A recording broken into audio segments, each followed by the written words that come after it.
Jesus came to a place where he had a kinsman and stayed with him. But on the second day, a large crowd gathered outside, so it was impossible to remain at peace. These kinsmen were quiet people whose lives followed a tranquil course, for they conformed to the pattern of life imposed on them. Hearing the clamor of the crowd, they became agitated and said, "Surely Jesus must be out of his mind.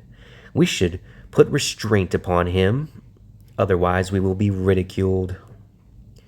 Just then, some important men from Jerusalem spoke to them, and they said among themselves, "This thing is now beyond our control, but surely we shall never live normal lives again."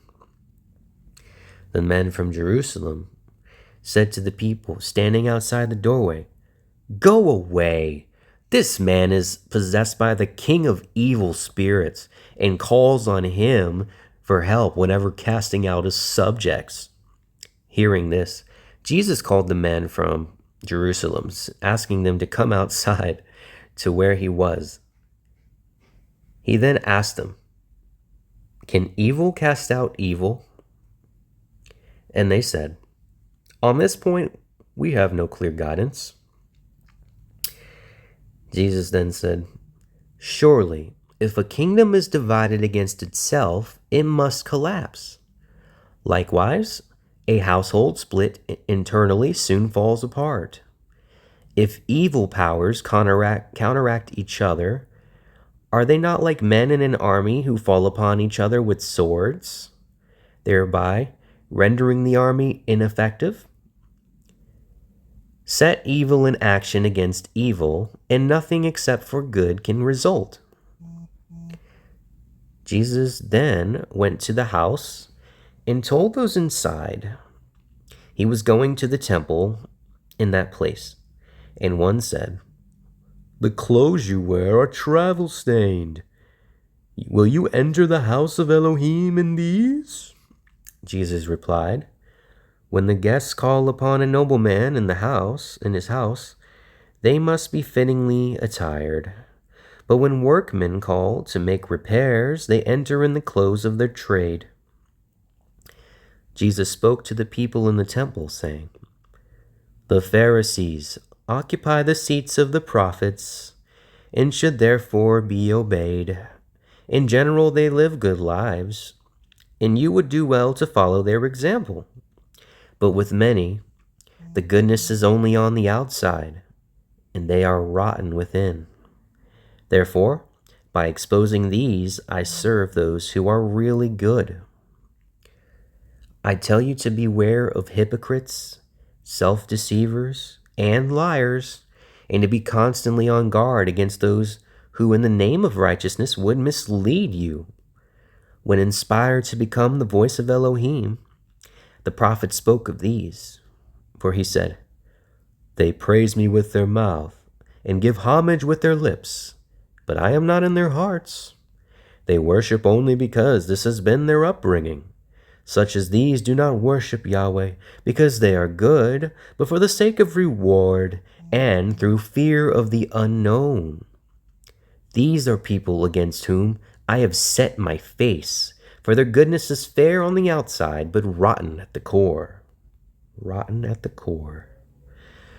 There are others who dig in the darkness, hoping their thoughts are unknown. They delve around in filth within themselves and say, "Oh, this is pleasant, and no one sees what I'm doing."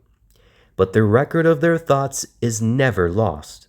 Yet these, concealing what lies within, set themselves up as leaders of the people who, finding their troubles multiplied, look vainly for the cause.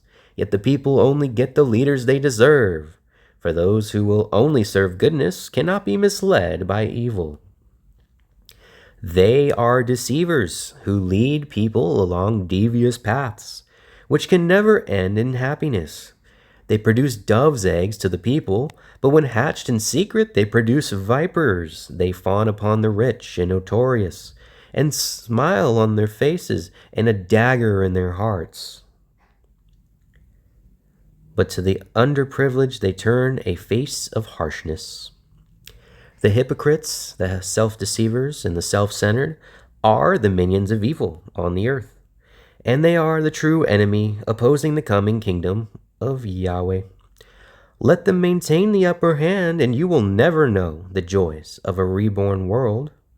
Turn your backs on these wherever you find them, so your contempt is made manifest. But remember, they will be found in the most unexpected places. Beware of the self-seekers, whose path is over the bodies of those they drag down. If you associate with them, you may become a cobblestone for their feet. Avoid the tangled thickets of money dealing, lest the spiders lure you into their webs and suck you dry.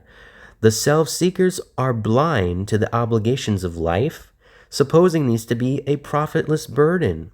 But I tell you that anyone who shoulders them courageously and cheerfully will be duly rewarded.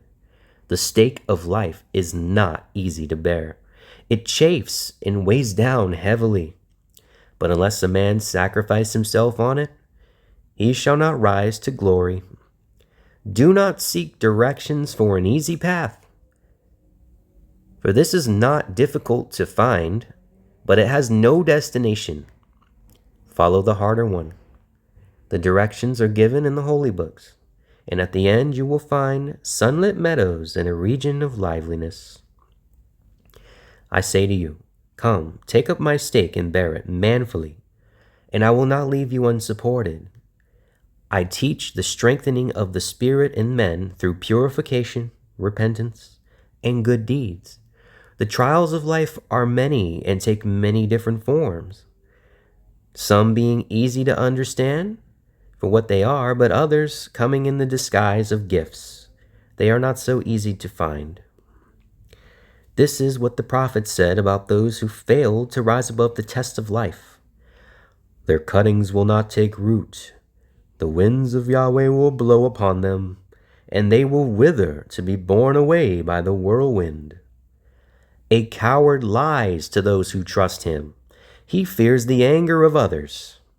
A liar is also a coward, for he follows a path that better men would scorn. I have come to winnow the grain from the chaff, and those who follow me, bearing the burden of my stake, must not be half-hearted in the cause. I separate the sheep from the goats, accepting one and rejecting the other. And a sheep does not mate with a goat. I accept the truthful man. He is peaceful within himself, for whatever is sown in truthfulness will be reaped in content. I have not come to point out the place where the treasure trove is hidden, but I tell of its existence. The search remains with you. Nevertheless, I give directions, which if you follow them, cannot fail to find it. For, is it not written, if you desire wisdom, as men desire gold, and seek truth with diligence, men display when seeking treasure, you will not be denied knowledge of Elohim. Lay up treasures in the storehouse of eternity, and enjoy them forever. Hoarded silver can buy only pleasure which quickly palls, or things which endure a little while before falling apart or decaying. Only the treasures laid up in heaven will ensure everlasting splendor. Keep these things always in mind, for if my words have fallen on barren ground, they are wasted. Spread out your roots in the sustaining soil of the new light I bring you. And when the plant of faith grows, do not let it be smothered by worldly weeds. Maintain cheerfulness in your heart, and its reflection will lighten your countenance. Smiling, you will be welcome everywhere you go. Go your ways, but beware of those who speak fairly and hold deceit in their hearts. Beware of hypocrites and deceivers. It is no sin to be blind, but to disguise the blindness and say, "We see, come follow us," is one of the greatest evils.